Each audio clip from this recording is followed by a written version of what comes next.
Sa tingin mo, okay ka lang ba talaga? Yung tipong healthy, malakas ka, walang problema? Pero paano kung sabihin ko sa'yo na baka may kasama ka ngayon dyan, isang kalaban na tahimik lang na kumikilos sa loob-loob mo? Isang anino na hindi mo man lang nakikita. Yun nga akala mo okay ka lang, pero sigurado ka ba talaga dyan? Ang tanong, handa ka bang harapin ang isang kalaban na hindi mo nakikita? Ang tahimik na kalaban na to, ang tawag sa kanya ay diabetes. At alam mo ba kung anong una niyang tinatarget? Isa sa pinaka-importante, pinakamahalagang parte ng katawan mo, ang puso mo. Kapag pinabayaan, pag hindi naagapan, napakalaki ng panganib na magkaroon ka ng sakit sa puso. Ganyan siya kaseryoso. At teka, hindi pa dyan nagtatapos yan. Kasi dahan-dahan niyang sisirain ang mga bato mo, yung kidneys. Sila yung parang filter ng katawan mo, di ba? Tagasala ng lahat ng dumi. Ngayon, isipin mo, kapag humina yan, delikado ang buong kalusugan mo. At ito siguro yung isa sa pinakamasaklap. Kaya niyang kunin ang liwanag sa iyong mga mata. Unti-unti. At ang nakakatakot, madalas walang kahit anong warning, walang babala. Bigla na lang, sisirain niya ang paningin mo na pwedeng umabot sa permanenteng pagkakabulag. Grabe, nakakatakot no? Kasi paano mo nga naman lalabanan ang isang kalaban na hindi mo naman nakikita? Pero, pakinggan mo to. Huwag na huwag kang mawawala ng pag-asa. Kasi may paraan, may laban.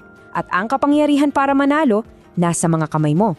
Umpisahan natin sa iyong pinakaunang sandata. Okay, so step 1. Para manalo sa laban, kailangan mo munang makita ang kalaban mo. At ito ang magiging sandata mo. Ang regular na pag-monitor ng iyong blood sugar.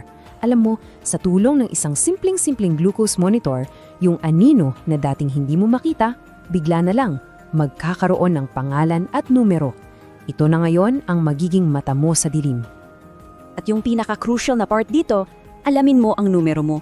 Kasi isipin mo, kapag alam mo ang blood sugar level mo at nime-maintain mo yan sa target range na sinabi ng doktor mo, para kang isang general na alam ang bawat galaw sa battle plan.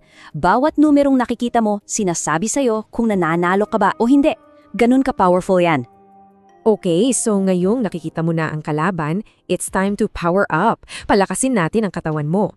At ang pangalawa mong sandata ay lakas mula sa pagkain.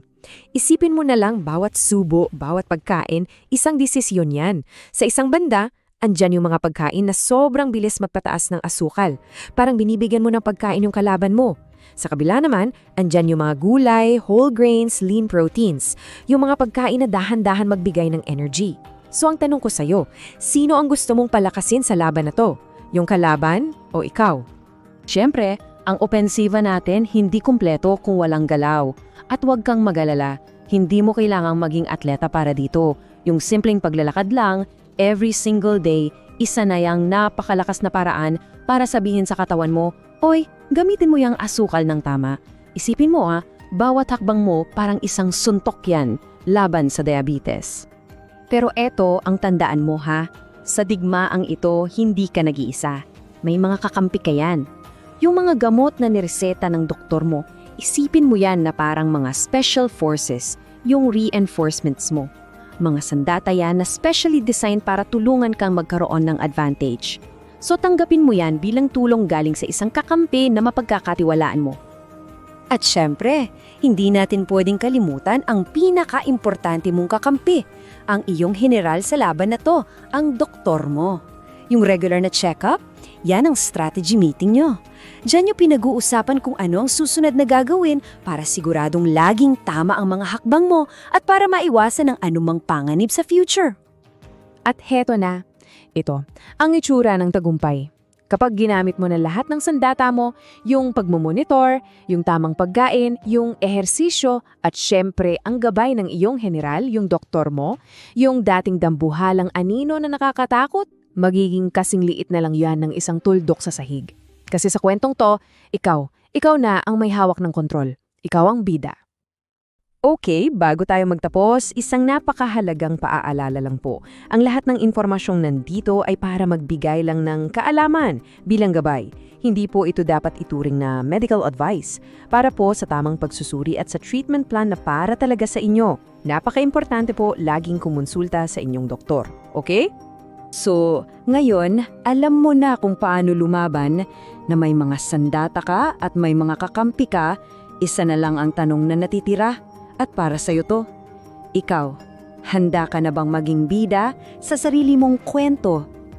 Thank you for watching Carl Priza. Don't forget to like, share, and subscribe for more practical health tips. Stay informed, stay healthy.